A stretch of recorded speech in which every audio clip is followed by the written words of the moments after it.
Autoline Daily is brought to you by Dow Automotive Systems. Learn how we can help you arrive at cost-effective and innovative solutions to your toughest industry challenges at dowautomotive.com. Here are today's top headlines. Europe is in an uproar over GM keeping Opel. Toyota posts a profit, and Tata may let other car companies build the Nano. Up next, we'll be back with the news behind the headlines.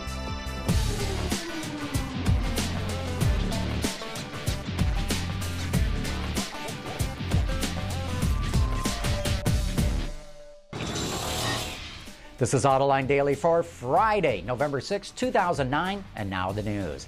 Germany is in an uproar over GM's decision to keep Opel. Union leaders are promising trouble. German Chancellor Angela Merkel called U.S. President Barack Obama to complain, according to Reuters, but he told her he had nothing to do with the decision. The AFP says Russian President Vladimir Putin called the decision disdainful. And now Karl-Peter Forster, the head of Opel, has quit in disgust over GM's decision. However, unions in Spain are said to be optimistic about the deal, and unions in the UK are said to be delighted. Bloomberg reports that it was GM's new Wall Street board members who played hardball on the deal. It points out that 3 of those board members, Steve Gursky, David Bonderman, and Daniel Ackerson, all have private equity experience and really know how to do deals. They felt Magna was paying too little to buy Opel and that a resurgent GM could restructure Opel on its own.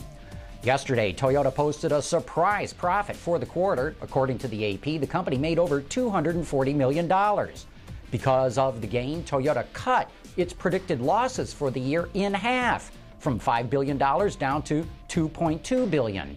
Government stimulus programs in Japan and strong demand in growing markets like China helped improve the results. The Obama administration is negotiating with South Korea to remove tariffs on U.S. automakers. According to Bloomberg, the top negotiator in the deal says South Korea should level the playing field since there are no restrictions for Korean automakers in the U.S. The two countries are working on a free trade agreement, but it's getting held up by South Korea's reluctance to agree to lifting barriers to American automakers. Last year, U.S. automakers sold fewer than 7,000 vehicles in South Korea, while Hyundai and Kia alone sold over 500,000 Korean-made vehicles in the U.S. Reuters reports that Tata may allow local automakers to assemble the Nano and sell them under their own brands. The company's vice chairman, Ravi Kant, said these micro-manufacturers can even name the car whatever they want. Since the Nano was launched in July, Tata has only sold about 7,500 units. It's waiting to complete a dedicated assembly plant, which should have an annual capacity of 250,000 units. Interesting trivia tidbit here. Tata's chairman, Ratan Tata, is also on Fiat's board of directors. Suzuki just announced pricing on its brand new KIZASHI sedan, and it claims the bargain basement model starts at less than $19,000. It comes standard with power windows, locks, and mirrors, a 9-speaker sound system, and all the safety features you'd expect, but not so fast. Like other automakers, the company's trying to pull a fast one. Suzuki is not including the destination charge and shipping charge in the MSRP, which adds another $735 to the price tag. For me, automakers who do not include the destination charge when they announce the price of a vehicle are being deceptive. It borders on fraud. It is a cheap trick to try and make it look like a car costs less than it really does. Coming up next, I asked 3 analysts to analyze Chrysler's 5-year plan and tell me whether the company can really turn around.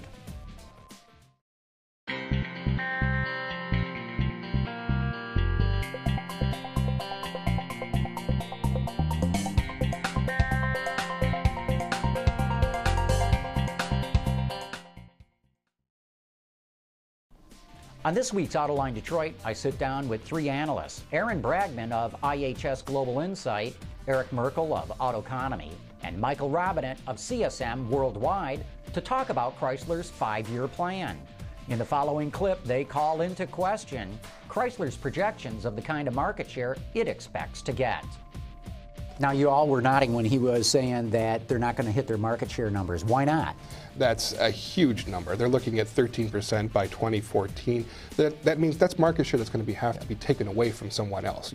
U.S. is a zero-sum market. If you're gaining market share here, you're taking it away from someone else. You have Chrysler saying they're going to be at 13%. You have GM saying they're still going to be at 21%. Pretty soon we're looking at 120% that we have to divide up among everybody. That's not going that ain't to gonna happen. It's 4 points away from where they are right now. And 4 points in a 17 million unit market if you add up U.S., Canada, Mexico.